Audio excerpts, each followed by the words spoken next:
Namaskar, very warm welcome to all of you on this educative platform. This is your friend and mentor Anshul Garg. दोस्तों आइए शुरू करते हैं आज का सेशन। लास्ट क्लास में हमने वॉइस के बारे में पढ़ा था और हमने देखा था passive voice based on interrogative sentence कि जब इंटेरोगेटिव सेंटेंस आते हैं, क्वेश्चन वाले सेंटेंस आते हैं, तो उनको हम पैसिव में कैसे कन्वर्ट करेंगे, जिसमें हमने स्पेशल केस डिस्कस किया था लास्ट में हु और हुम का। ठीक है, लास्ट क्लास में हमने कुछ एग्जाम्पल देखे थे, अब उसको हम कंटिन्यू करेंगे।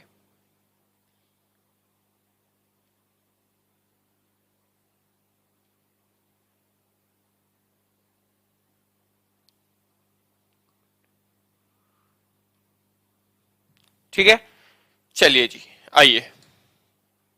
तो ये कल मैंने बता दिया था आपको कि हु डूअर का काम करता है, हुम ऑब्जेक्ट का काम करता है, ये हमने कल कर लिया था। और फिर मैंने आपको एक कंसेप्ट बताया था कि हु जब भी आए तो उसको प्रेपोजिशन प्लस हुम में या फिर हु को रख लो और प्रेपोजिशन को लास्ट में कर दो। ये कल मैंने आपको बता दिया था। ठीक है, आइए जी। तो ये कुछ क्वेश्चंस थे जो कल मैंने आपको होमवर्क के लिए दिए थे। आई होप आप लोगों ने किए होंगे ट्राई। और चलिए जी अब इनको सोल्व करते हैं, पैसिव बनाते हैं इनका। ठीक है, पैसिव वन, आपको पता ही है दो पैसिव बनेंगे, पैसिव वन बनेगा और पैसिव टू बनेगा। तो दोस्तों हु को किसमें चेंज करेंगे? सर हु को चेंज कर देंगे बाय प्लस हुम में। हु को किसमें चेंज कर देंगे? बाय प्लस हुम में। चेंज कर दिया, बाय प्लस हुम में चेंज कर दिया हम लोगों ने। ठीक है, एक बार जितने बच्चे ना लाइव देख रहे हैं फटाफट कमेंट करके बताओ ऑडियो वीडियो सब क्लियर है, ओके है। फिर हम कंटिन्यू करते हैं आगे। फटाफट कमेंट करके बताओ मुझे ऑडियो वीडियो सब ओके है।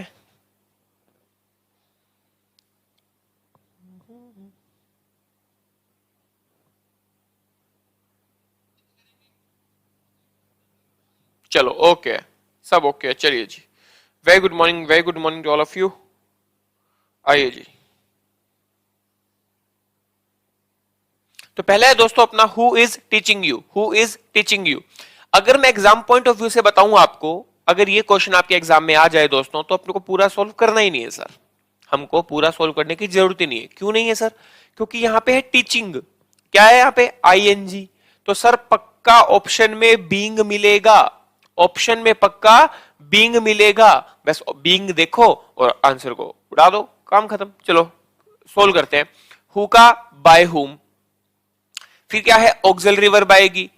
लेकिन एक बार ऑक्सिलरी वर्ब को होल्ड करो, हमें पता तो नहीं ना सिंगुलर आएगी या प्लूरल आएगी। फिर क्या आ जाएगा? यू। फिर क्या आ गया दोस्तों? यू। यू के लिए क्या आता है? प्लूरल वर्ब आती है, इसलिए लगा दिया आर।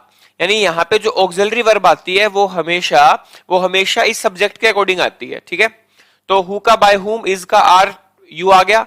अब टीचिंग का क्या बना दूं? Being taught. टीचिंग का क्या बना दूं? Being taught. लो जी दोस्तों, खत्म। इतना आसान है। और अगर आप कहो सर मेरे को तो ना हु ही रखना है, तो आप क्या करो, यहां पे तो लिख दो हु, फिर आगे सारा सेम आएगा, आर यू बीइंग, यहां पे सब सेम आएगा। यहां पे क्या आएगा? टॉट, और आखिरी में क्या लगा देंगे? बाय।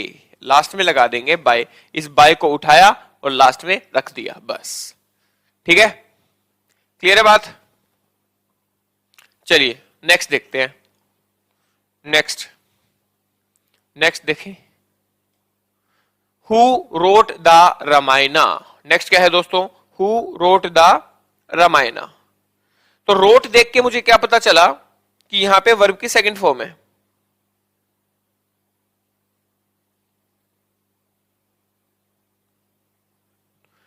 रोट देख के मुझे पता चला कि यहां पे वर्ब की सेकंड फॉर्म है। और जब भी वर्ब की सेकंड फॉर्म होती है तो दोस्तों वाज वर्ब में चेंज होता है, ये तो पता ही आपको। जब भी वर्ब की सेकंड फॉर्म होती है तो वाज वर्ब में हम चेंज करते हैं, ये बात हमें अच्छे से पता है। तो हु किस में चेंज हो जाएगा सर? हु चेंज हो जाएगा बाय हुम में। हु किस में चेंज हो गया? बाय हुम में। अब क्या आएगा? रोट के लिए क्या आएगा? रोट के लिए आएगा सर वाज, लिख दिया वाज। फिर क्या आएगा? द रामायणा। फिर क्या आएगा? द रामायणा, क्योंकि ऑब्जेक्ट आता है ना वो मेन वर्ब से पहले आता है, ये कल मैंने बताई थी। और फिर क्या लिख दूंगा? रिटर्न। ठीक है, तो रोट को हमने किस में चेंज कर दिया? वाज प्लस वर्ब की थर्ड फॉर्म में। ये मैंने आपको टेंस में बताया था।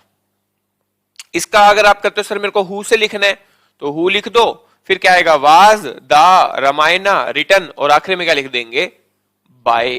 लो जी दोस्तों, ये बन गया इसका passive number 2। Passive number 2 clear है। चलो जी नेक्स्ट क्वेश्चन क्या था, who did this work. Did देख के ही मुझे समझ में आ गया कि यहां पे वाज वर आएगा। यहां पे क्या आएगा दोस्तों, वाज वर आएगा। तो हु को किस में चेंज कर देंगे, हु को चेंज कर देंगे सर बाय हुम में। हु को किस में चेंज कर देंगे, बाय हुम में। डिड की जगह क्या आ जाएगा सर, वाज लगा दो।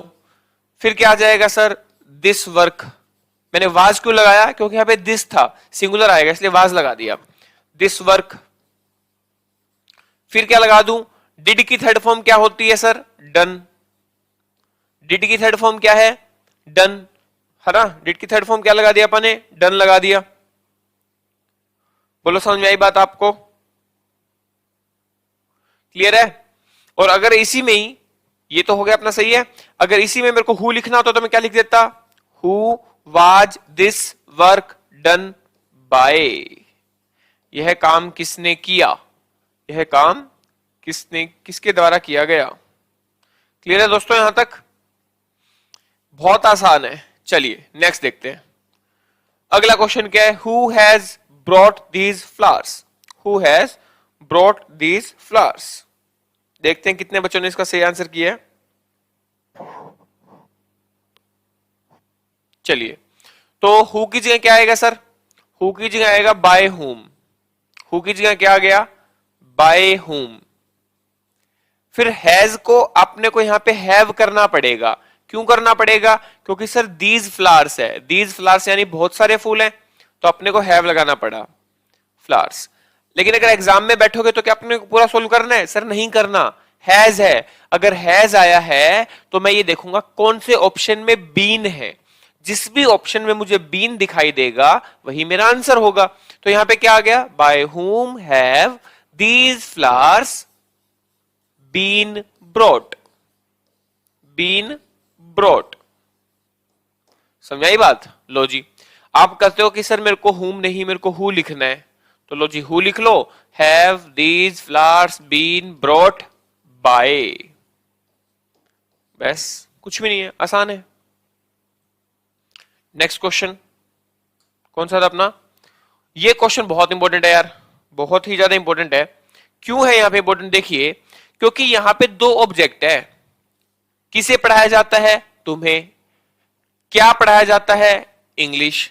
एक तो है डायरेक्ट ऑब्जेक्ट और एक है इनडायरेक्ट ऑब्जेक्ट। यहां पे कितने ऑब्जेक्ट है, दो ऑब्जेक्ट है, दो ऑब्जेक्ट है दोस्तों, इसलिए इसके पैसिव बनेंगे 4।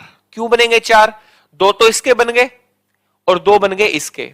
तो पेपर में जब आप बैठो तो आपको ध्यान से इस बात को देखना है कि ऑप्शन, अच्छा ये हमें कैसे पता चलेगा सर कि इसके पैसिव दो बनेंगे। भाई 4 ऑप्शन में से अगर आपको एक ऑप्शन ऐसे दे रखा है बोथ ए एंड बी, तो इससे आपको आइडिया लग जाएगा कि भाई ए भी हो सकता है और बी भी हो सकता है, तभी तो इसने ऑप्शन में बोथ ए एंड बी दिया है। तो आप दोनों चेक कर लो, काम खत्म। समझाई बात। चलो बताओ जी, पहले मैं यू के अकॉर्डिंग बना के दिखाऊं या पहले इंग्लिश के अकॉर्डिंग बना के दिखाऊं आपको। चलो पहले इंग्लिश के अकॉर्डिंग बनाएं। तो हु मान लेते हैं कि इंग्लिश हमारा ऑब्जेक्ट है, तो इसका क्या बनेगा, हु क्या रख दूंगा, बाय हुम लिख दिया, बाय हुम। बाय हुम आ गया। टोट है यानी वर्ब की सेकंड फॉर्म दे रखी है तो वाज आएगा, लिख दिया। फिर क्या उठा लेते हैं, इंग्लिश ऑब्जेक्ट लिख दिया, वाज। फिर क्या लिख देंगे, टोट। और आखिरी में क्या बच गया, यू, तो आप लिख देंगे टू यू। लो जी क्लियर। और अगर इसी का हु बनाना होता तो यहां हु लिख दूंगा और बाय कहां लिख दूंगा, लास्ट में। पैसिव नंबर 2 बन गया। अब दूसरा पैसिव बनाते हैं कि सर मेरे को तो ना यू लेके चलना है, मेरे को यू लेके चलना है, तो लिख देते हैं बाय हुम। अब यहां पे वर लिखना पड़ेगा। क्यों लिखना पड़ेगा वर, क्योंकि यहां पे यू ले रहा हूं मैं object, you. By whom were you taught English. By whom were you taught English. लो जी दोस्तों बन गया। और अगर मैं whom की जगह who लगाना चाहूं तो क्या करूंगा, यहां लिख दूंगा who और इस by को कहां ले जाऊंगा, लास्ट में, यहां क्या आ जाएगा, by। लो जी, ये हमारे क्वेश्चंस थे जो कल हमने कुछ डिस्कस किए थे, अपने हो गए कंप्लीट। करिए जी नोट।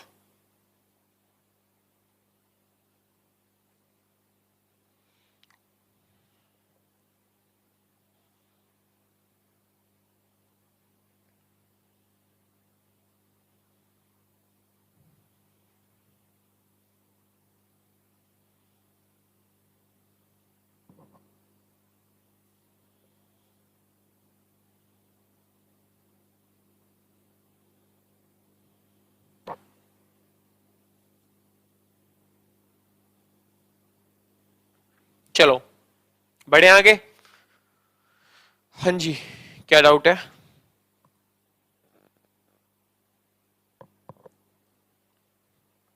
बच्चे इसके लिए तो आपको ना मैनेजमेंट टीम से बात करनी पड़ेगी, आप उनको कॉल कर लीजिएगा, है ना, like for regarding of recorded classes, management team जो है वो बता पाएगी। ठीक है, चलो आओ जी बढ़ते हैं आगे। अब हम देखेंगे whom के बारे में। ये तो आपको पता ही है, whom किसका काम करता है, ऑब्जेक्ट का काम करता है। हमने who के तो सारे क्वेश्चन देख लिए, अब हम करेंगे whom के बारे में। जो whom होता है वो हमें पता है कि सर किसका काम करता है, ऑब्जेक्ट का काम करता है। ठीक है, तो बच्चे whom के दो ही क्वेश्चन है जो हमारे एग्जाम में आते हैं। देखिएगा पहला क्वेश्चन क्या है, पहला क्वेश्चन देखिए कैसे मिलेगा। बेसिक स्ट्रक्चर तो आपको पता ही है कि इधर कोई क्वेश्चन वर्ड होगा, कोई ऑक्सिलरी वर्ब होगी, फिर कोई डूअर होगा, है ना, फिर क्या होगा, कोई मेन वर्ब होगी, फिर कोई नाउन प्रोनाउन होता है। ये तो कल मैंने आपको बता ही दिया था, इंटेरोगेटिव का बेसिक स्ट्रक्चर है। बस यहां पे फर्क क्या आएगा, यहां पे क्वेश्चन वर्ड की जगह क्या आ जाएगा, whom। क्वेश्चन वर्ड की जगह क्या आ जाएगा दोस्तों, whom। अब हमें इसे चेंज करना है। पहली बात तो एक समझिए कि सर whom जो है ना वो ऑब्जेक्ट का काम कर रहा है, तो अगर whom किसी वाक्य में आ गया तो यहां कोई ऑब्जेक्ट नहीं मिलेगा, यहां कोई ऑब्जेक्ट नहीं मिलेगा। क्लियर है बात? चलो जी चेंज करते हैं। सर whom को, whom क्या है, ऑब्जेक्ट है, तो whom का सब्जेक्ट बनाना पड़ेगा, और whom का सब्जेक्ट क्या होता है, who। क्लियर? तो क्या याद रखना है आपको, जब who को whom में चेंज करोगे तो by whom आता है, लेकिन जब whom को who में चेंज करोगे तो कोई प्रेपोजिशन नहीं आता। क्लियर है यहां तक बात? चलो जी, उसके बाद में क्या करना है, ऑक्सिलरी वर्ब। तो बच्चे मैंने आपको सब्जेक्ट वर्ब एग्रीमेंट में बताया था कि हु के बाद में हमेशा सिंगुलर वर्ब आती है, इसलिए हमेशा कौन सी ऑक्सिलरी वर्ब आएगी, सिंगुलर ऑक्सिलरी वर्ब आएगी। ये बात समझ आई आपको? हु के बाद में हमेशा सिंगुलर वर्ब आती है, इसलिए हु के बाद में आप सिंगुलर ऑक्सिलरी वर्ब लगा देंगे। अब जी डूअर की जगह क्या लगाऊं, ऑब्जेक्ट। सर ऑब्जेक्ट तो दे ही नहीं रखा, तो इसका मतलब हम कुछ नहीं लगा पाएंगे। आगे बढ़ते हैं, वर्ब को किसमें चेंज कर देंगे, बी प्लस वर्ब की थर्ड फॉर्म में, और फिर क्या लगाते हैं, प्रेपोजिशन, और फिर इस डूअर को लिख देंगे। बच्चे सब कुछ वही है। अगर कोई बच्चा डेली क्लास कर रहा है ना और रिवाइज भी कर रहा है तो उसको सब कुछ समझ में आ रहा है कैसे हो रहा है। अब भाई आप घर जाके मतलब रिवाइज ही नहीं कर रहे लेक्चर देखने के बाद, तो आपको कुछ याद भी नहीं रहना। फिर तो आप यही सोच रहे हो कि यार ये नाउन प्रोनाउन कैसे आ गया, यार ये कैसे आ गया। तो इसका सिंपल सा सोल्यूशन है कि जब आप लाइव क्लास देख रहे हैं, या तो अपने साथ साथ नोट्स बनाएं, साथ साथ बना लीजिए, बाद में बना लीजिए, और अगली क्लास अटेंड करने से पहले एक बार वो नोट्स रिवाइज करो, ताकि आपको समझ में आए कि हमने लास्ट क्लास में किया क्या था। अदरवाइज तो बस यूं ही होता रहेगा कि आप आगे चलते रहोगे।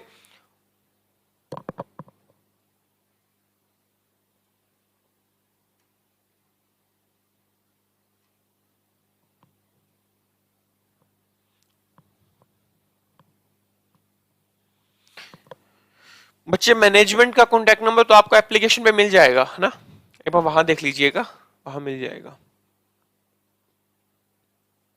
चलो समझ में आया पहला कंसेप्ट आपको?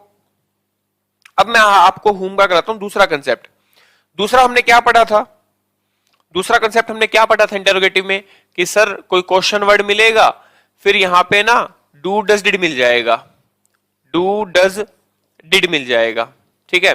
और सर फिर कोई ऑक्सिलरी वर्ब मिलेगी, फिर कोई डूअर मिलेगा, फिर कोई मेन वर्ब मिलता है और फिर कोई नाउन प्रोनाउन मिलता है, ऐसे होता है। यहां पे क्या चेंज हो जाएगा, लो जी, क्वेश्चन वर्ड की जगह क्या लिख देंगे हम सर, हुम लिख देंगे। क्वेश्चन वर्ड की जगह क्या लिख देंगे हम, हुम लिख देंगे। तो सर हुम जो है ना, हुम तो ऑब्जेक्ट होता है, अगर हुम ऑब्जेक्ट है तो नाउन प्रोनाउन हमें पेपर में नहीं मिलेगा। सोल्व कर देते हैं। हुम को किसमें चेंज करेंगे, हु में। डू डज डिड को किसमें चेंज करेंगे, इज में या फिर वाज में। अब आप कहोगे सर आपने ये क्यों नहीं लिखा आर और वर, क्योंकि अभी मैंने बताया हु के बाद में सिंगुलर वर्ब आती है तो देखने की जरूरत ही नहीं है। उसके बाद में फिर क्या करेंगे, ये भी हो गया। अच्छा अच्छा, ऑक्सिलरी वर्ब तो यार लिख ही दी, ये थोड़ी ना मिलेगी दोबारा। ठीक है, अच्छा अब क्या करना है, अब सर डूअर है, डूअर की जगह तो ऑब्जेक्ट लिखते थे बट ऑब्जेक्ट तो दे ही नहीं रखा, तो डूअर को छोड़ दो। फिर करो मेन वर्ब, मेन वर्ब किस में चेंज हो जाएगी, बी प्लस वर्ब की थर्ड फॉर्म में। और फिर क्या है सर, यहां पे बाद में लिख देंगे प्रेपोजिशन प्लस में डूअर। लो जी, ये लो, बहुत आसान है, हुम का तो कुछ अलग है ही नहीं, सब कुछ वही है सेम जो हमने पहले पढ़ा था ना इंटेरोगेटिव में, सब कुछ वही है। बस वहां पर क्या कर रहे थे कि जो भी क्वेश्चन वर्ड दे रखा था उसको सेम लिख लेते थे, बाकी ये तो वही सेम का सेम है। बस यहां क्या कर दिया, हुम का हमने हु बना दिया और कोई भी चेंज नहीं है। अब क्वेश्चन करवाऊंगा, समझ में आ जाएंगे।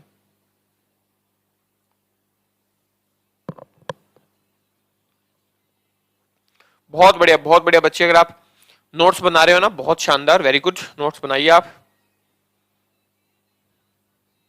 अगर सुंदर सुंदर बनाओ नोट्स तो व्हाट्सएप पे शेयर कर देना, ठीक है। चलिए जी, अब इसके अपन एग्जाम्पल करेंगे।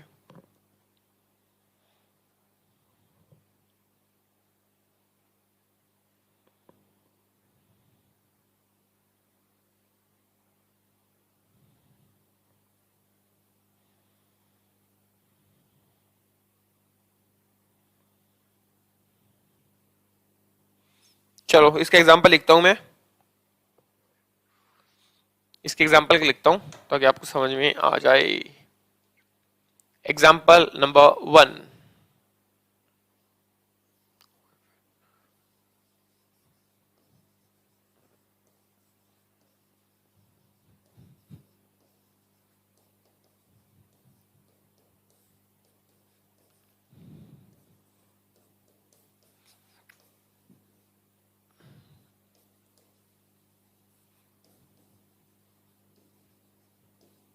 क्या है, whom have you invited without my consent, तुमने बिना मेरी मर्जी के किसको बुलाया है, ठीक है। और अगला एग्जांपल देखो,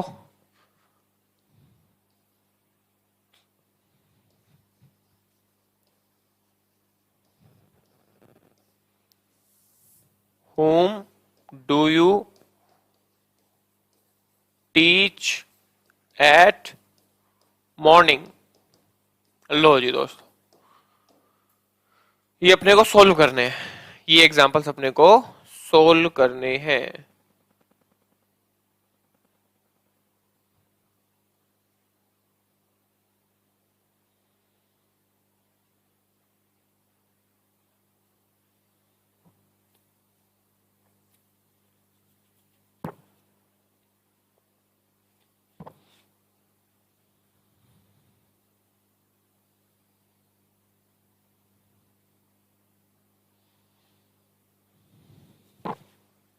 चलो करें सोल्व, बहुत आसान है, कर दिए होंगे आपने सोल्व इतनी देर में तो।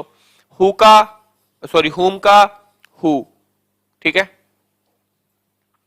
हुम का हु, हैव की जगह हैज, सिंगुलर वर्ब आती है। फिर क्या आएगा, यू वहां चला जाएगा, इनवाइटेड, इनवाइटेड की जगह क्या हैज आ गया, तो हैज का लिख दूंगा been invited, been invited by you, लिख दिया बाय यू। अच्छा, जो ने आखिरी में फालतू का दिया होता है ना कुछ भी, अगर लास्ट में कुछ भी फालतू लाइन दे रखी है ना तो उसको आखिरी में यू क्यों चिपका दो, विदाउट माई कंसेंट, सेम, क्योंकि ये ऑब्जेक्ट नहीं होता, ये फालतू लाइन है, विदाउट माई कंसेंट। लो जी, who has been invited by you without my consent, clear. चलो दूसरा देखो,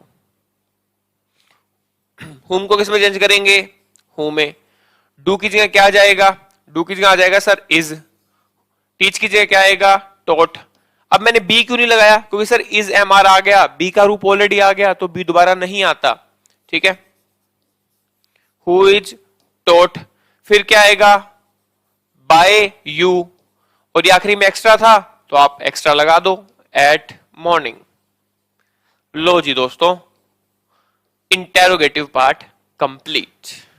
ठीक है, अब हम शुरू करेंगे इंपेरेटिव सेंटेंस, और बहुत ही ज्यादा आसान है। ठीक है, मैं कहता हूं उससे आसान कुछ है ही नहीं वो इसमें, आप ये नोट करो, फिर अभी शुरू करते हैं। इंपेरेटिव बहुत ज्यादा आसान है, बहुत ही ज्यादा आसान, पढ़ के मजा आ जाएगा, और क्वेश्चन सोल्व करके तो बिल्कुल ही मजा आने वाला है, क्योंकि उसमें कुछ करना ही नहीं है अपने को, बहुत आसान है।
चलिए जी, तो नेक्स्ट जो हम शुरू कर रहे हैं वो हम शुरू कर रहे हैं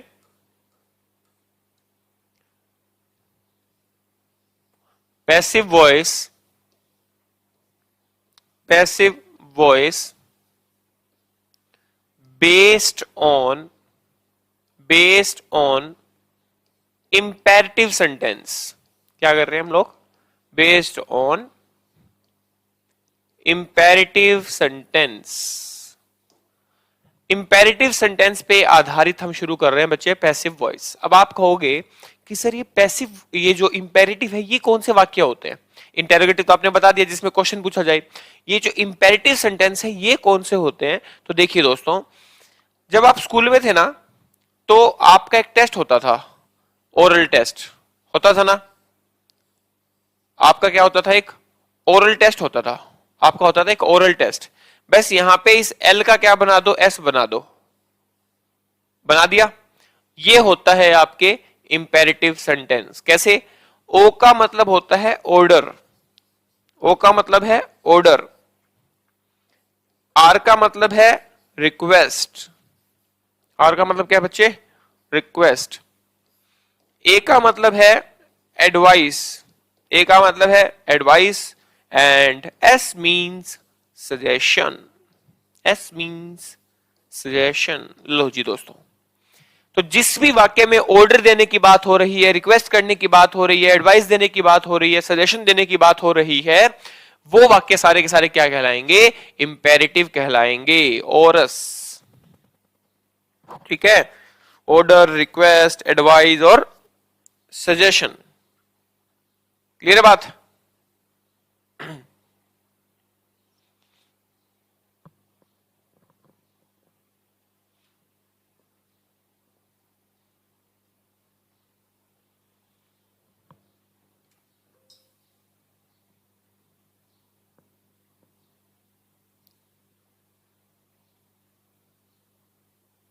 चलो अब हम शुरू करेंगे कि करके, पहले ऑर्डर को पढ़ेंगे, फिर रिक्वेस्ट को पढ़ेंगे, एडवाइस को पढ़ेंगे, सजेशन को पढ़ेंगे, एक एक करके हम शुरू करेंगे।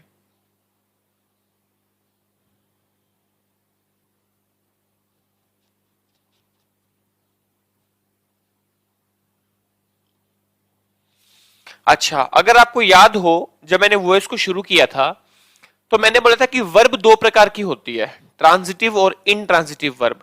इनट्रांजिटिव वर्ब वो वर्ब होती है कि जिसमें ऑब्जेक्ट नहीं होता, और मैंने बोला था कि इसमें ऑब्जेक्ट नहीं होता तो पैसिव नहीं बनेगा, लेकिन इंपेरेटिव सेंटेंस में बिना ऑब्जेक्ट के हम पैसिव बना देंगे, याद है।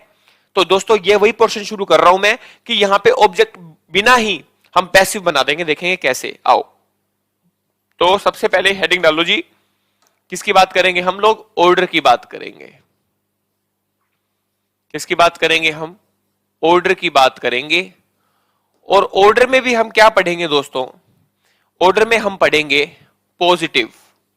ऑर्डर में हम कौन सा सेंटेंस पढ़ेंगे? पॉजिटिव सेंटेंस पढ़ेंगे पहले, फिर पढ़ेंगे नेगेटिव सेंटेंस। ठीक है, तो आपको एक्टिव कैसे दिया मिलेगा? एक्टिव सेंटेंस दिया मिलेगा आपको वर्ब की फर्स्ट फॉर्म प्लस में नाउन प्रोनाउन, ऐसे आपको ऑर्डर दिया मिलेगा। जैसे गेट आउट, मैंने बोला गेट आउट, तो ऑर्डर दे रहा हूं ना गेट आउट, लेकिन ये तो नहीं पता किसे बोल रहा हूं। तुम्हें बोल रहा हूं, राम को बोल रहा हूं, सीता को बोल रहा हूं, मुझे तो नहीं पता ना, तो इसका मतलब यहां पे ऑब्जेक्ट नहीं है। ये तो पता है कि मैं ऑब्जेक्ट की ऑर्डर दे रहा हूं कि गेट आउट, बाहर चले जाओ, लेकिन ये नहीं पता कि किसे कहा जा रहा है, तो ऑब्जेक्ट यहां पे नहीं है। फिर भी हम इसका पैसिव बना देंगे। कैसे बना देंगे? देखो दोस्तों, इसका जो पहला पैसिव बनेगा वो ऐसे बनेगा,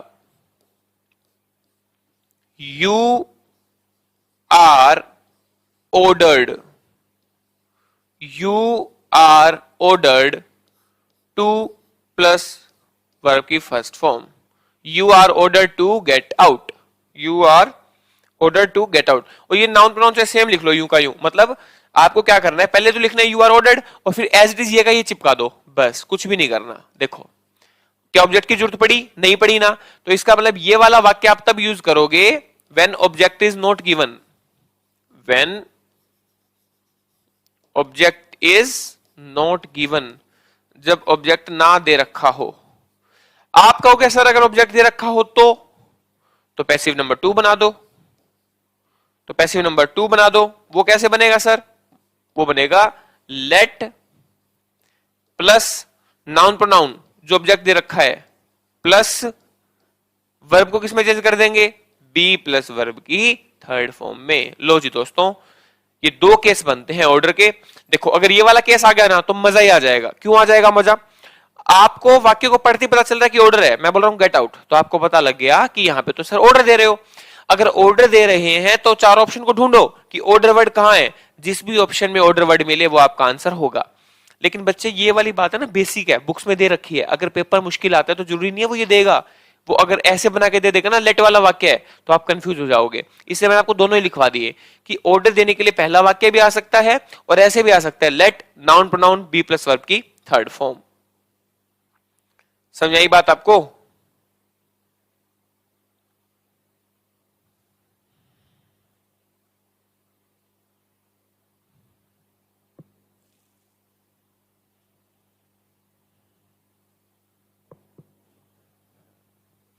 चलो अब इसका नेगेटिव करके दिखाता हूं मैं तुम्हें।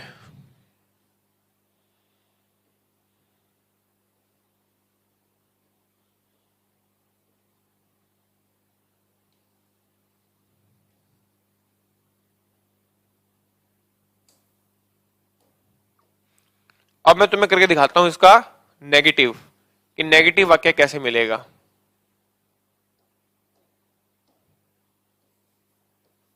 नेगेटिव, नेगेटिव में क्या करेगा दोस्तों, वो ये जो पोर्शन है ना इसके आगे लगा देगा डोंट या नेवर। इसके आगे क्या लगा देगा?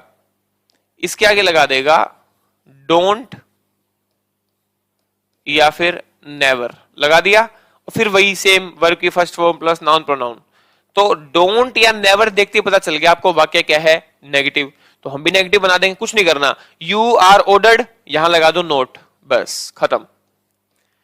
लेट नाउन प्रोनाउन, यहां लगा दो नोट, यहां लगा दो नोट। और एक इसका पैसिव नंबर 3 भी बन रहा है। कैसे? समझो, मैं तुम्हें कह रहा हूं कि वहां मत जाओ, मैं वहां क्या कह रहा हूं तुम्हें, वहां नहीं जाना तुम्हें, तो इसका मतलब मैं आपको वहां जाने से रोक रहा हूं।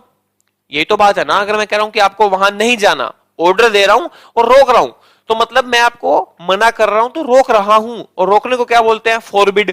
तो क्या आएगा? क्या आएगा यहां पे? यू आ जाएगा। ठीक है, यू आ गया दोस्तों। फिर क्या लगा देंगे आप? यू आर ऑर्डर्ड की जगह लगा दो फॉरबिडन। फॉरबिडन खुद एक नेगेटिव वाक्य है। फॉरबिडन खुद एक नेगेटिव वाक्य है, इसलिए इसके साथ कोई नोट लगाने की जरूरत नहीं होती। तो you are forbidden plus 2 plus noun pronoun, बात खत्म। लो जी, यानी इसके बना सकते हैं हम 3 पैसिव नेगेटिव में। क्लियर है दोस्तों बात? नेक्स्ट नेक्स्ट पे बढ़ते हैं। नेक्स्ट है अपना, अब आसान है, बस ऑर्डर में 3 केस बनते हैं, बाकी सब आसान है। नेक्स्ट देखते हैं रिक्वेस्ट। नेक्स्ट हम देखेंगे रिक्वेस्ट। नेक्स्ट हम देखेंगे रिक्वेस्ट के लिए कैसे बनाएंगे। रिक्वेस्ट के लिए क्या होगा दोस्तों, इससे ठीक पहले आपको 2 वर्ड मिलेंगे जिसको देखते ही आप समझ जाओगे कि यहां पे रिक्वेस्ट की बात हो रही है। या तो आपको मिलेगा प्लीज या फिर आपको मिलेगा काइंडली। ठीक है, प्लीज और काइंडली देखते ही पता चल गया कि यहां पे रिक्वेस्ट की बात हो रही है, और आगे वही सेम मिलेगा, वर्ब की first form plus noun pronoun. ये आपको ये मिला, ये दिया मिलेगा, ये हमें दिया मिलेगा। ठीक है, 1 मिनट रुकना।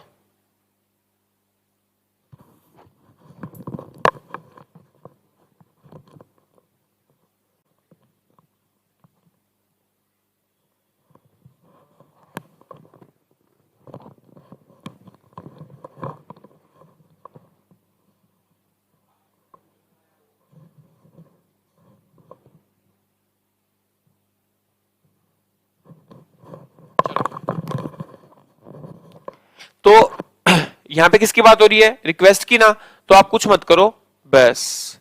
और रिक्वेस्ट में सिर्फ एक ही बनता है दोस्तों, इसको उड़ा दो।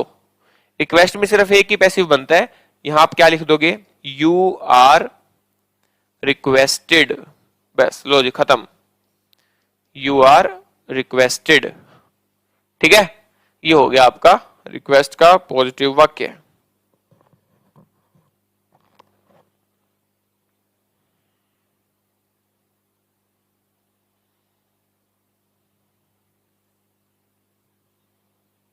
ठीक है, अब मैं तुम्हें करके दिखाता हूं रिक्वेस्ट का नेगेटिव वाक्य। किसका करेंगे, रिक्वेस्ट का नेगेटिव वाक्य।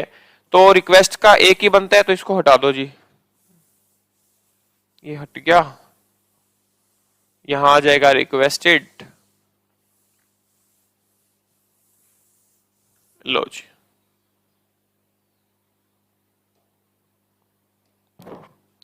रिक्वेस्ट का करना है, वाक्य कौन सा बनाना है, नेगेटिव।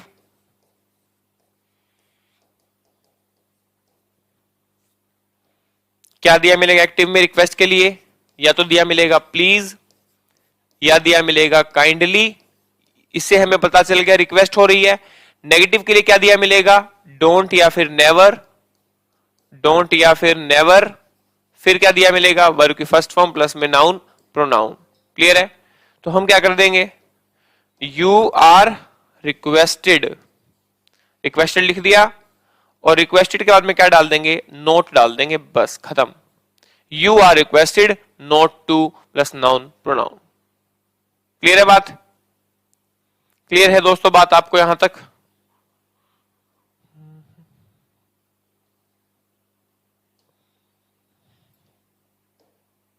दूसरे वाला केस क्या था, जब ऑब्जेक्ट दिया हो, when object is given, when object is given. ठीक है जी, तो अपने ये रिक्वेस्ट के भी दोनों केस देख लिए। ऑर्डर कर दिया, रिक्वेस्ट कर दिया हमने, बहुत आसान है। अब मैं आपको करके दिखाता हूं एडवाइस का। अब मैं आपको करके दिखाता हूं एडवाइस का, और फिर अपना कंप्लीट हो जाएगा। ठीक है, चलो ऑर्डर की जगह क्या लिख देंगे, एडवाइस, पॉजिटिव वाक्य है। लो जी, ये भी थोड़ा सा चेंज करना पड़ेगा। बात करेंगे एडवाइस की। एडवाइस पॉजिटिव वाक्य है। पॉजिटिव वाक्य आपको ना ऐसे दिया मिलेगा, एडवाइस में भी वर्ब की first form plus noun pronoun दिया मिलेगा। आपको वाक्य पढ़ते ही समझ में आ जाएगा कि वो एडवाइस दे रहा है या फिर वो ऑर्डर दे रहा है। आप यहां क्या लिख दोगे, you are advised, you are advised. ठीक है, और दूसरा इसका पैसिव क्या बना सकते हो आप, दूसरा इसका पैसिव बनेगा बच्चे नाउन प्रोनाउन प्लस शुड, और इसकी जगह क्या जाएगा, बी प्लस वर्ब की थर्ड फॉर्म। यानी जब आप किसी को एडवाइस देते हो तो वहां पे शुड मॉडल वाला केस भी आ सकता है। Noun pronoun should be plus verb की third form, should be plus verb की थर्ड फॉर्म। अब आप लोगों ने एक बात नोटिस करी या नहीं करी मुझे नहीं पता, बट करनी चाहिए थी कि सर आपने यहां पे तो एडवाइस में सी लिखा और यहां आपने अपने एडवाइस में एस लिख दिया, ऐसा क्यों? तो दोस्तों ये मैं आपको बता देता हूं कि जब एडवाइस में सी आता है तो वह एक नाउन होता है, और जब एडवाइस में एस आता है तो वह एक वर्ब होता है। यहां मुझे वर्ब लगानी थी, इसलिए मैंने क्या कर दिया, एस लगा दिया। ठीक है सर, इसी का नेगेटिव बना के दिखा दो। इसी का अगर आप मुझे कहो सर नेगेटिव बना के दिखा दो, तो मैं भी बना देता हूं दोस्तों।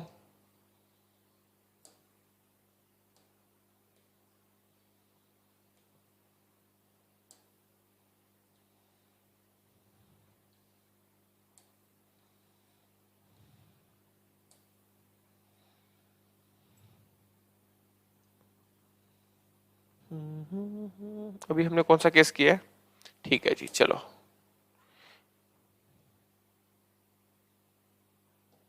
इसी का नेगेटिव बनाते हैं। चलो पॉजिटिव की जगह क्या बना देंगे, नेगेटिव बना देंगे, इसको हटा देते हैं।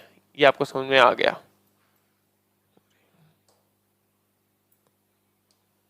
नेगेटिव बनाएंगे तो नेगेटिव के लिए आपको क्या बता रखा है सर, नेगेटिव के लिए क्या आ जाएगा, यहां पे क्या आ जाएगा, डोंट या नेवर आ जाएगा। नेगेटिव के लिए क्या आ जाएगा, डोंट या फिर नेवर आ जाएगा। किसकी बात कर रहा हूं मैं, ये नेगेटिव वाक्य की बात कर रहा हूं। किसकी बात कर रहा हूं, नेगेटिव वाक्य की बात कर रहा हूं। ठीक है,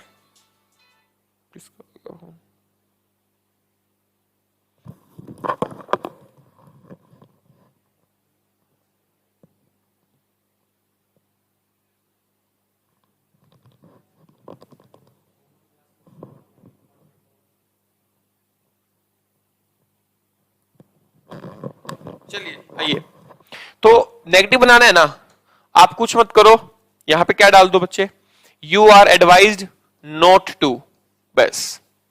noun pronoun should not be, लो जी, ये था बच्चे आपका इंपेरेटिव वाक्य। हमने एडवाइज कर दिया, हमने ऑर्डर कर दिया, हमने रिक्वेस्ट कर दिया। सजेशन थोड़ा सा अलग है, वो मैं अलग से बताऊंगा आपको। बेसिक कंसेप्ट ये थे आपके, बताना कुछ भी है ही नहीं, ऑप्शन देखते ही बता दोगे। अब भाई मेरे सामने कोई एडवाइस का क्वेश्चन आ रहा है ना, मेरे को पूरा सोल्व नहीं करना, मुझे दो बात पता है, या तो ऑप्शन में वहां पे एडवाइस वर्ड दिया मिलेगा या शुड मॉडल मिलेगा।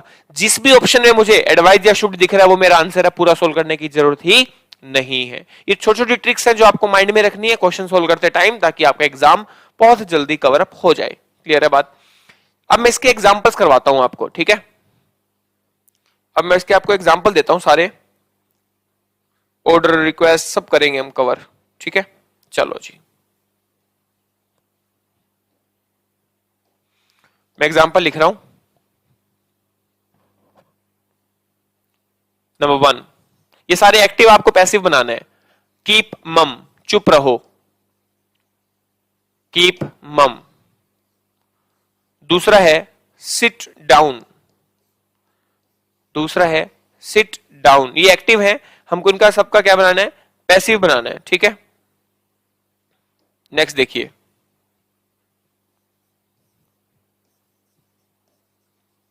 Clean the room,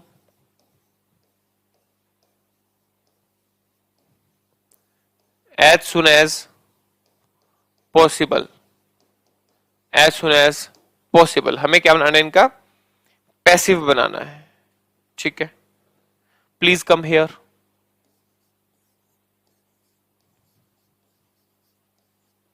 please come here, ठीक है? Next,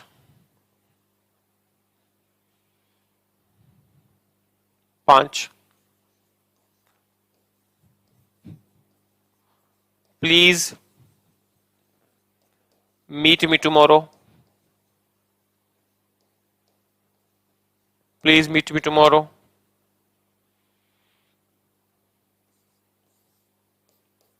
kindly kindly don't talk to her, kindly don't talk to her. आगे बढ़े।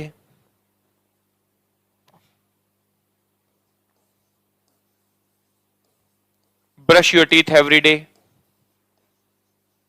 Brush your teeth every day. क्या दे रहा है? एडवाइस दे रहे हैं ना, एडवाइस दे रहे हैं ना, brush your teeth every day. और 8th क्या है एग्जाम्पल देखिए, don't smoke too much, don't smoke too much, advice दे रहा है, डोंट स्मोक टू मच। और एक क्वेश्चन नहीं, डोंट स्मोक टू मच। ठीक है दोस्तों, अब एक एक करके ना एग्जाम्पल को मैं आपको सोल्व करवा देता हूं ताकि अपना इंपेरेटिव पार्ट जो है वो कंप्लीट हो जाए। कीप मम क्या कर रहा है? ऑर्डर दे रहा है ना, ऑर्डर दे रहा है तो बच्चे इसका क्या बनेगा? You are order to keep mum. क्या बन जाएगा? You are ordered to keep mum, you are order to keep mum. ठीक है, you are order to keep mum. ये क्वेश्चन है ना, आइए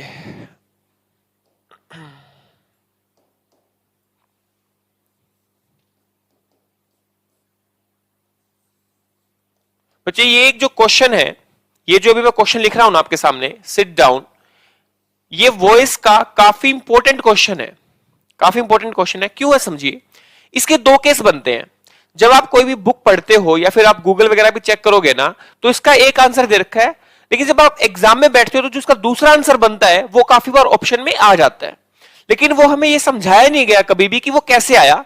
तो आज मैं आपको समझा रहा हूं इसका आंसर कि वो दूसरा आंसर कैसे आएगा। देखिए, इसका पहला अगर मैं पैसिव केस बनाऊं, पैसिव केस बनाऊं तो सिट डाउन, ये मैं क्या कर रहा हूं? ऑर्डर दे रहा हूं आपको। क्या कर रहा हूं बच्चे?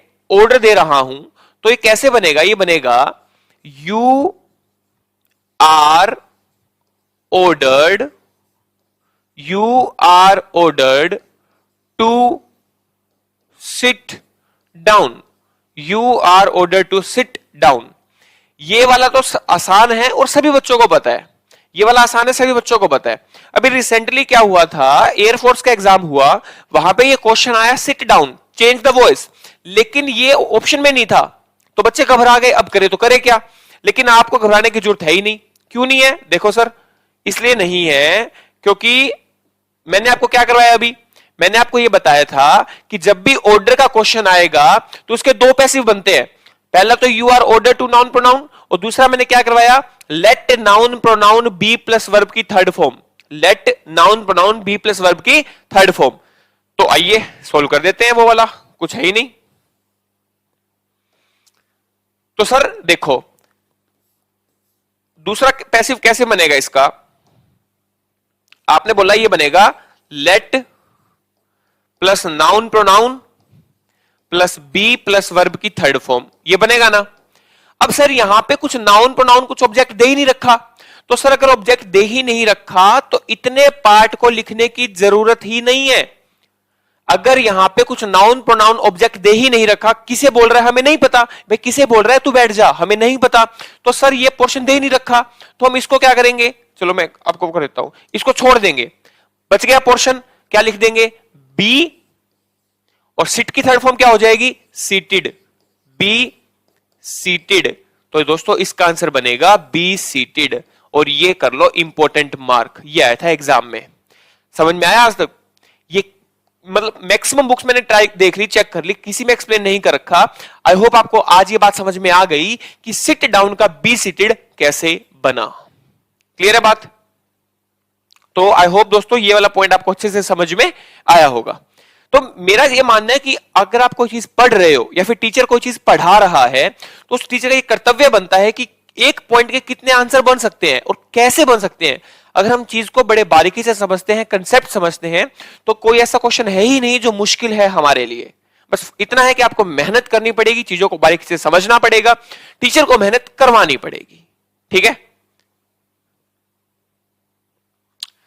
तो दोस्तों आइए आगे बढ़ते हैं नेक्स्ट क्वेश्चन पे। ये वाले क्वेश्चन जो है ना, ये आपके लिए होमवर्क है, बाकी ये सभी क्वेश्चन आपको ट्राई करने हैं, कल हम इसको कंटिन्यू करेंगे। आज के लिए इतना काफी है, मिलते हैं कल, bye bye, take care, God bless you all, bye.